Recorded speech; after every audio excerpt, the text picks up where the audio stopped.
বন্ধুগণ, তাহলে রাসূল যে বললেন তুমি জান্নাত পেয়ে যাবে, চারটা কাজ করবে, এটা মাথায় রাখবো, আমরা মিথ্যা কথা বলবো না। আমার নবীজি মাঝে মাঝে আলোচনা করতে করতে আবার ইতিহাসের দিকে যেতেন। এরকম করে একদিন সাহাবায়ে কেরাম কি নাম রাসূল আলোচনা করছিলেন, আলোচনার মাঝে বলে ফেললেন সাহাবীরা, আমি কি বনি ইসরাইল গোত্রের কিছু ইতিহাস তুলে ধরবো না, কি বলো? সাহাবীরা বলেন ইয়া রাসূলুল্লাহ আপনি বলেন। আমার নবীজি বললেন শোনো, বনি ইসরাইল গোত্রের তিনজন যুবক একসঙ্গে তারা বাড়ি থেকে বের হলো, কোন একটা সফরে তারা বের হয়ে গেছে। হঠাৎ করে প্রতিমধ্যে প্রচন্ড ঝড় উঠে গেছে। পাহাড়ি ঝড় যখন শুরু হয়ে গেল, পাহাড়ি অঞ্চল, প্রচন্ড ঝড়ের কবল থেকে বাঁচার জন্য এই তিনটা যুবক করলো কি, বাঁচার জন্য তারা একটা পাহাড়ের গর্তের মধ্যে ঢুকে গেছে। ঝড় থামলে সেই পাহাড়ের গুহা থেকে তারা বের হয়ে চলে যাবে একটা নির্দিষ্ট গন্তব্যের দিকে। কিন্তু দেখা গেল এমন একটা ঝড় আসলো, ঝড়ের সঙ্গে বৃষ্টিও শুরু হয়ে গেল। পাহাড়ি ঝড় যখন শুরু হয়ে গেছে, ওই পাহাড়ের উঁচু থেকে একটা বড় ওজনের পাথর এসে যে গুহার মধ্যে তারা আশ্রয় নিয়েছিল, সেই গুহার মুখটা এসে ঢেকে গেছে পাথর দিয়া।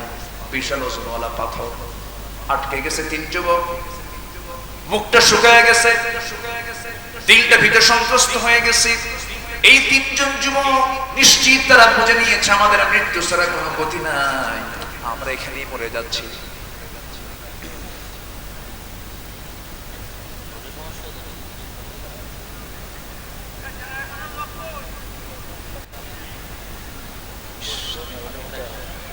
আমি একটা পর্যায়ে আসছিলাম, এখনই যাবো কালেকশন, কিন্তু পারলাম না।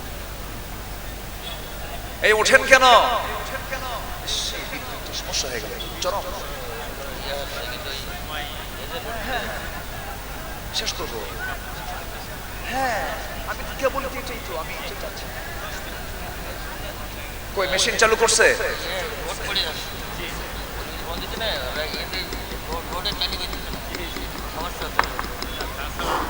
ভাইরে আমি সবার কাছে আমার দিকে তাকান, আমি করজোরে মিনতি জানাই একটু বসেন।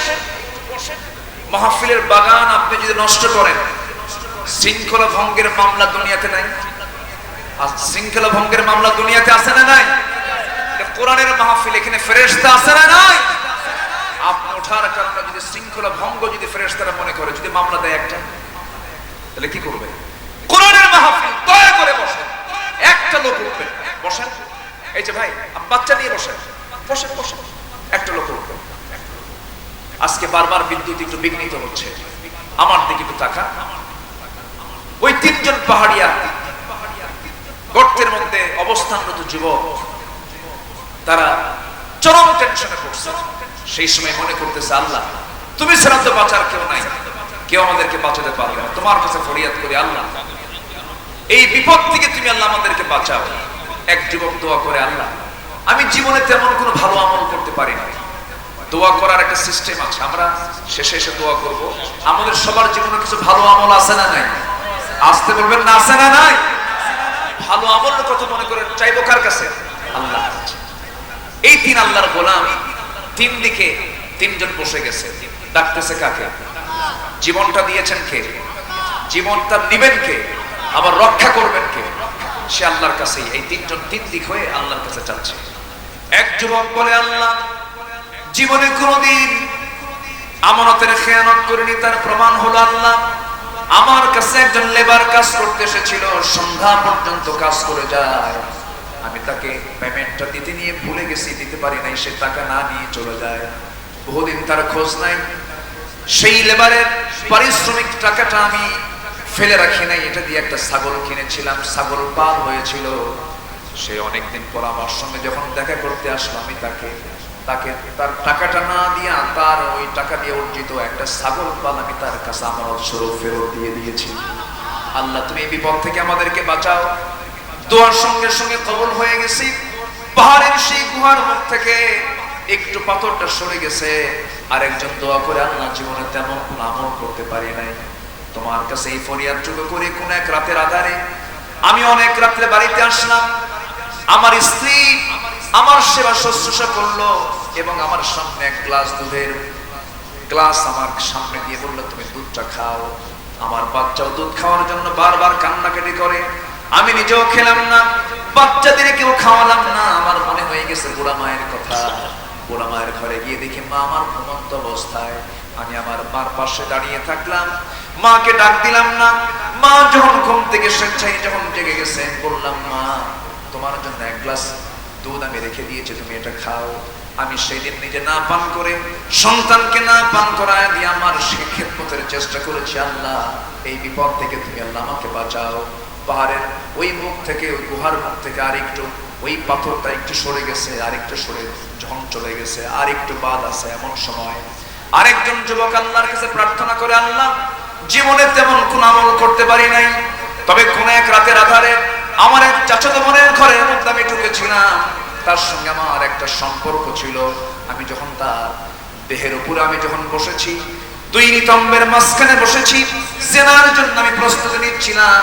আমার সেই চাচাতো বোনটা বলল, আমার ভাই তুমি আমার সঙ্গে জেনা করতে আসছো ভালো কথা, কিন্তু তুমি আর আমি যদিও পৃথিবীর কেউ দেখতেছে না, কিন্তু এই দুইজনের জন্য সবচেয়ে বড় সাক্ষী কিন্তু আল্লাহ তাআলা আমাদের দেখতেছেন।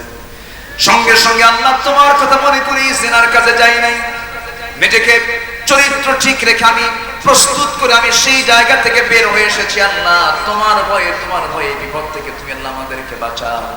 টোটাল পাহাড়ের মুখ থেকে টোটাল সেই পাথরটা যখন বের হয়ে গেছে, সরে গেছে, ওই তিন পাহাড়িয়া যুবক, ওই তিন গর্তের মধ্যে থাকা সেই তিনটা যুবক, বনী ইসরাইলের তিনটা যুবক জীবন নিয়ে নিরাপত্তা নিয়ে সেই জায়গা থেকে বের হয়ে আসছে। আল্লাহ তাআলা তাদেরকে নাজাত দিয়ে দিয়েছেন। এখানে এই তিনটা যুবকের তিনটা ভালো কাজ আছে না নাই বলেন? আসতে বলবেন না, আছে না নাই? এক নাম্বার ভালো কাজ হলো আমানতের খেয়ানত না করা। দ্বিতীয় যুবকের ভালো কাজ হলো নিজের চরিত্রকে সংশোধন করা, ঠিক রাখা। নাম্বার 3 হলো পিতামাতার সঙ্গে সুন্দর আচরণ করা। আমার বন্ধুগণ, আল্লাহর কাছে যখন চাইবো আমরা নেক আমলের কথা চিন্তা করে যাবো। আমার দেশে এমন বদমাইশ আছে, অপরাধ করার পর সে অপরাধ বলে বেড়ায়। আছে না, আছে না, আছে না, আছে না? বলে বেড়ায়। অপরাধ কাউকে বলে বেড়ানো যাবে না। অপরাধের কথা স্বীকার করে ক্ষমা চাইতে হবে কার কাছে? আল্লাহর কাছে। আসুন এই সমস্ত ইতিহাস থেকে আমরা শিক্ষা নেওয়ার চেষ্টা করি। আল্লাহ তাআলা প্রত্যেককে ইসলাম গৃহীত হারাম কাজ থেকে নিজেকে বাঁচিয়ে রেখে হালাল পথে চলার তৌফিক সবাইকে দান করুন।